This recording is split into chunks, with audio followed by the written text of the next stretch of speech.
Bab 1. Pengauditan dan jasa asuransi. Pengauditan dan jasa asuransi dalam bab ini akan membahas yang pertama jenis-jenis auditor, jasa asuransi, definisi dan jenis pengauditan, standar profesional akuntan publik, pengauditan dan akuntansi, asumsi yang mendasari pengauditan laporan keuangan, kebutuhan akan pengauditan, manfaat ekonomis pengauditan, keterbatasan pengauditan, dan pihak interaksi auditor. Jenis-jenis auditor. Jenis auditor ada 4. Yang pertama auditor pemerintah, kedua auditor forensik, yang ketiga auditor internal, dan yang keempat adalah auditor eksternal. Auditor pemerintah di Indonesia yaitu audit atas keuangan negara yang dilakukan oleh auditor. Kalau di Indonesia itu adalah Badan Pemeriksa Keuangan atau disingkat BPK pada instansi pemerintah dengan secara audit yang independen. Lalu hasil audit BPK disampaikan kepada DPR RI sebagai alat kontrol keuangan negara. Di Indonesia, selain BPK ada BPKP, yaitu Badan Pengawas Keuangan dan Pembangunan. Kalau BPKP itu merupakan audit internal pada BUMN atau BUMD. Sedangkan Badan Pemeriksa Keuangan atau BPK merupakan audit yang independen. Auditor di Amerika yaitu ada General Accounting Office atau disingkat GAO, itu membantu Kongres melakukan audit khusus, survei, dan investigasi. Lalu GAO itu bertanggung jawab pada Kongres. Nah, ada audit yang dilakukan adalah audit ketaatan dan audit operasional. Audit kegiatan transaksi keuangan dan rekening pemerintah federal. Berikutnya yang kedua adalah auditor forensik. Auditor forensik itu adalah tugasnya mendeteksi, menyelidiki, dan mencegah kecurangan dan kejahatan putih. Menurut Federal Bureau Investigation atau FBI, kejahatan kerah putih adalah tindakan kecurangan dilakukan oleh seseorang yang bekerja di sektor pemerintah atau swasta. Juga kejahatan yang dengan cara berbohong, curang, atau melakukan manipulasi. Memiliki posisi dan wewenang yang dapat mempengaruhi suatu kebijakan dan keputusan, termasuk pencurian, penyelewengan, serta penggelapan uang. Identik dilakukan oleh para profesional bisnis atau oknum profesional yang bekerja di sektor pemerintah. Auditor internal. Auditor internal adalah auditor yang bekerja pada manajemen perusahaan atau dia sebagai karyawan. Bagian yang integral tidak dapat dipisahkan dari struktur organisasi dalam perusahaan. Melakukan pengawasan atau pengendalian internal serta penilaian secara terus-menerus. Manfaat dari auditor internal adalah yang pertama, mencapai tujuan dari perusahaan tersebut. Kedua, efektivitas dan efisiensi kegiatan operasional perusahaan. Lalu, mengevaluasi manajemen risiko dan pengendalian internal baik secara finansial dan non-finansial. Yang keempat adalah auditor eksternal. Auditor eksternal adalah sebagai auditor independen atau akuntan publik yang bersertifikat public accountant. Adalah orang luar perusahaan atau pihak eksternal yang berdasarkan pedoman standar profesional akuntan publik atau disingkat SPAP, memberikan opini mengenai kewajaran laporan keuangan, yaitu pemeriksaan eksternal tersebut dilakukan secara acak atau sampling. Selain itu juga berupa pemberitahuan kepada pihak-pihak manajemen klien mengenai kelemahan-kelemahan yang ada dalam sistem pengendalian intern beserta saran perbaikan. Berikutnya adalah jasa asuransi. Asuransi adalah jasa independen atau oleh para profesional, yaitu memberi jaminan kualitas informasi bagi para pengambil keputusan guna meningkatkan keandalan atau reliabilitas dan relevansi informasi. Jenis jasa asuransi. Yang pertama ada jasa atestasi, kedua jasa asuransi lainnya, dan yang ketiga jasa bukan asuransi. Jasa atestasi. Salah satu jenis jasa asuransi yang diberikan oleh KAP adalah jasa atestasi. Jenis asuran yang memberikan pernyataan tertulis tentang keandalan laporan keuangan. Ada 3 jenis bentuk atestasi. Yang pertama, laporan keuangan historis, yaitu sesuai dengan pernyataan aplikasi berterima umum. Kedua, review laporan keuangan historis adalah kepentingan kredit terhadap bank. Dan yang ketiga adalah jasa atestasi lainnya, yaitu perluasan dari audit laporan keuangan. Contohnya, yang pertama, efektivitas pengendalian internal. Kedua, syarat untuk mendapatkan pinjaman bank. Dan yang terakhir adalah kuantitas persediaan di bank. Jasa asuransi lainnya. Jasa asuransi lainnya diberikan oleh akuntan publik dalam kapasitasnya sebagai seorang auditor eksternal yang independen, di mana jasa yang berkaitan terkait dengan jaminan informasi diberikan ke AP tanpa laporan tertulis dan jaminan atas keandalan dan relevansi informasi dari pihak lain. Jasa bukan asuransi. Contohnya adalah jasa kompilasi, jasa perpajakan, dan jasa konsultasi manajemen. Dalam jasa kompilasi adalah jasa akuntansi dan pembukuan klien, non-publik, dan non-audit. Sedangkan jasa perpajakan membantu klien dalam hal menangani kewajiban pajaknya atau perencanaan pajak. Dan terakhir, jasa konsultasi manajemen, yaitu saran dan bantuan mengenai organisasi entitas, personil, keuangan, operasi, sistem, atau kegiatan lainnya, yaitu pada klien non-publik dan non-audit. Definisi dan jenis pengauditan.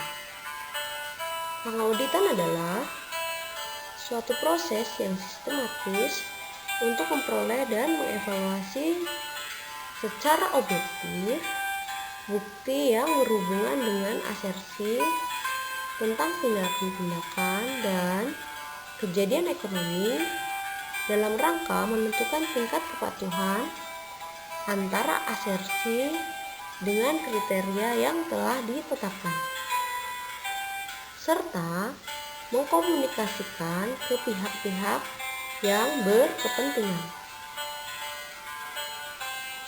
Jenis pengauditan ada 5. Yang pertama, audit laporan keuangan. Kedua, audit pengendalian internal. Ketiga, audit ketaatan. Yang keempat, audit operasional. Sedangkan yang kelima adalah audit forensik. Ada 5 komponen utama pengauditan, yaitu proses yang sistematis adalah pemilihan dan penilaian bukti audit harus berhubungan langsung dengan perencanaan, strategi, dan tujuan audit. Berikutnya, memperoleh dan mengevaluasi bukti secara objektif, yaitu bukti merupakan hal yang paling utama dalam pengauditan. Semua audit akan berpusat pada proses memperoleh dan mengevaluasi sebuah bukti. Berikutnya, asersi tentang tindakan dan kejadian ekonomi. Audit atas laporan keuangan atau pernyataan-pernyataan yang dibuat manajemen klien terkait laporan keuangan. Pada saat seorang auditor melakukan audit atas laporan keuangan historis, maka ia harus memahami asersi yang melekat pada setiap hal atau pos yang dilaporkan dalam laporan keuangan tersebut.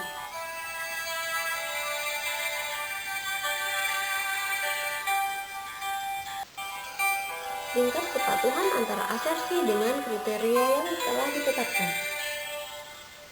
Audit dilakukan auditor untuk menilai seberapa jauh asersi manajemen telah sesuai dengan standar atau kriteria yang telah ditetapkan, serta hasilnya dikomunikasikan kepada pihak-pihak yang berkepentingan.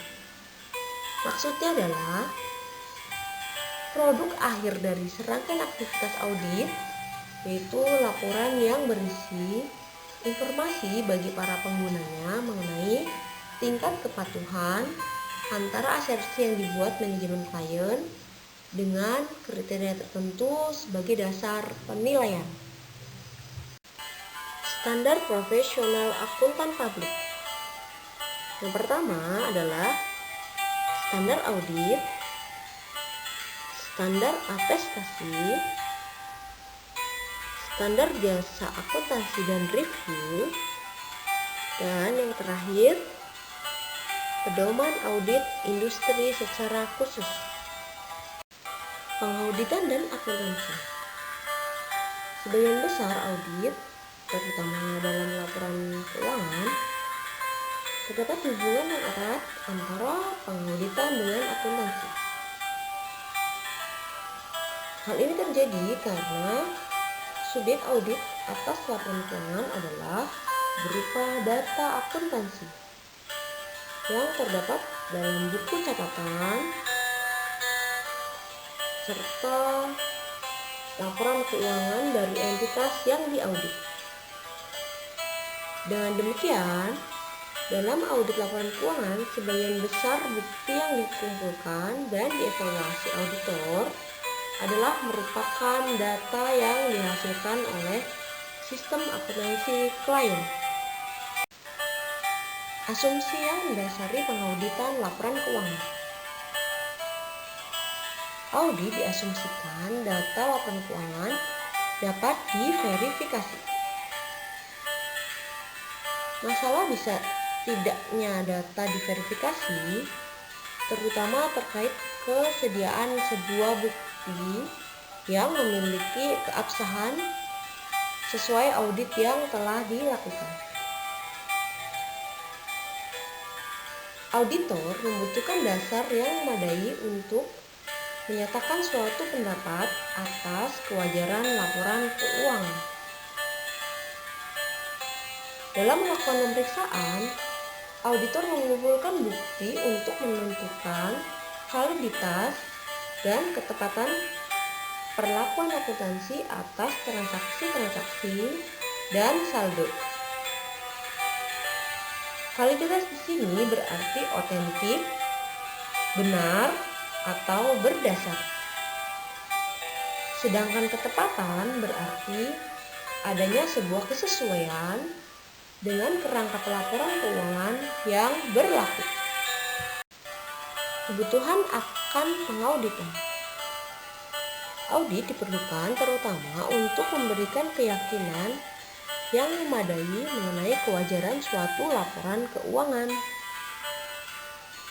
Para pengguna laporan keuangan bisa meragukan kewajaran informasi karena 1. Informasi disiapkan dan diberikan kepada pihak lain. 2.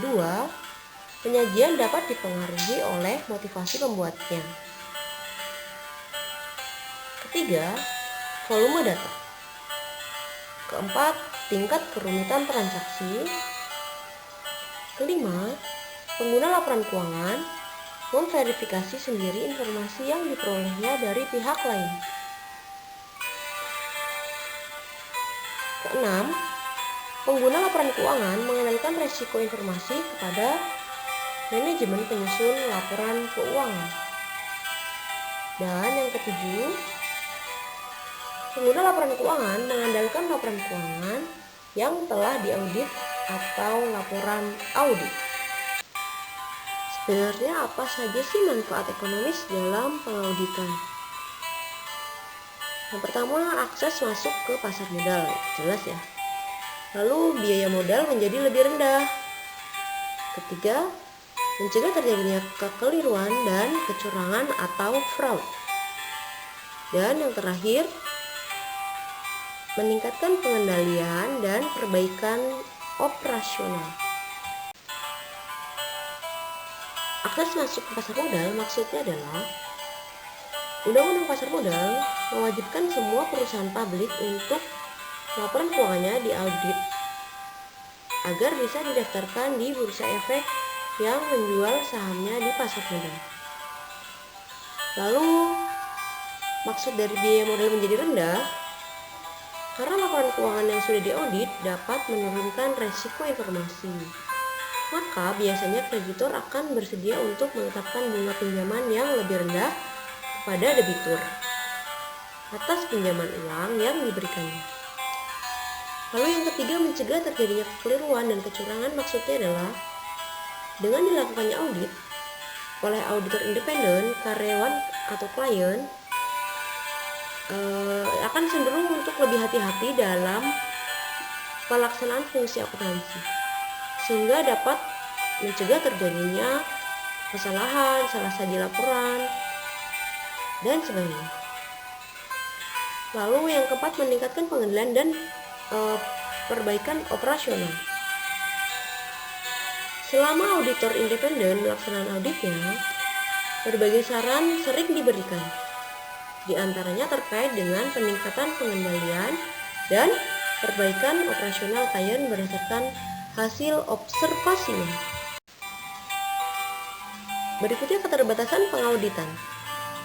Auditor independen tidak mungkin memberikan jaminan penuh bahwa laporan keuangan yang telah diaudit bebas dari kesalahan penyajian material, baik yang timbul akibat kesalahan maupun kecurangan atau fraud.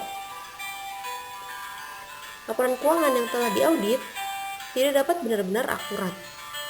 Bisa jadi karena proses akuntansi dalam menyajikan laporan keuangan atau proses pengauditan itu sendiri. Hal itu bisa terjadi karena auditor melakukan auditnya secara sampling atau acak. Karena auditor tidak mungkin mengaudit secara keseluruhan. Lihat interaksi auditor. Yang pertama ada manajemen, pihak yang bertanggung jawab atas tata kelola. Ketiga, auditor internal. Dan yang keempat, pemegang saham. Manajemen adalah individu atau kelompok individu yang memiliki tanggung jawab eksekutif untuk menjalankan aktivitas operasi entitas. Dalam konteks audit, yang dimaksud dengan manajemen di sini adalah meliputi pejabat pimpinan, controller atau kepala akuntansi dan keuangan, dan personil kunci lainnya yang ada dalam perusahaan. Kedua, pihak yang bertanggung jawab atas tata kelola. Dalam menjalankan audit atas laporan keuangan, standar audit mewajibkan auditor untuk selalu berkomunikasi dengan pihak yang bertanggung jawab atas tata kelola tersebut. Komunikasi yang dimaksud di sini adalah komunikasi dua arah yang dilakukan secara efektif. Pihak yang bertanggung jawab atas tata kelola dalam rangka mendapatkan informasi untuk dijadikan sebagai bahan bukti audit. Yang ketiga, auditor internal. Auditor internal yaitu auditor yang bekerja pada suatu entitas, merupakan pegawai serta tunduk pada manajemen entitas di mana ia bekerja. Fungsi audit internal meliputi antara lain pemeriksaan, evaluasian, dan pemantauan atas efektivitas pengendalian internal. Yang terakhir atau yang keempat yaitu pemegang saham. Pemegang saham mengandalkan laporan keuangan yang telah diaudit oleh auditor eksternal untuk mencegah terjadinya fraud dan memperoleh keyakinan bahwa manajemen telah mengelola perusahaannya dengan baik. Sekian, terima kasih. Semoga bermanfaat.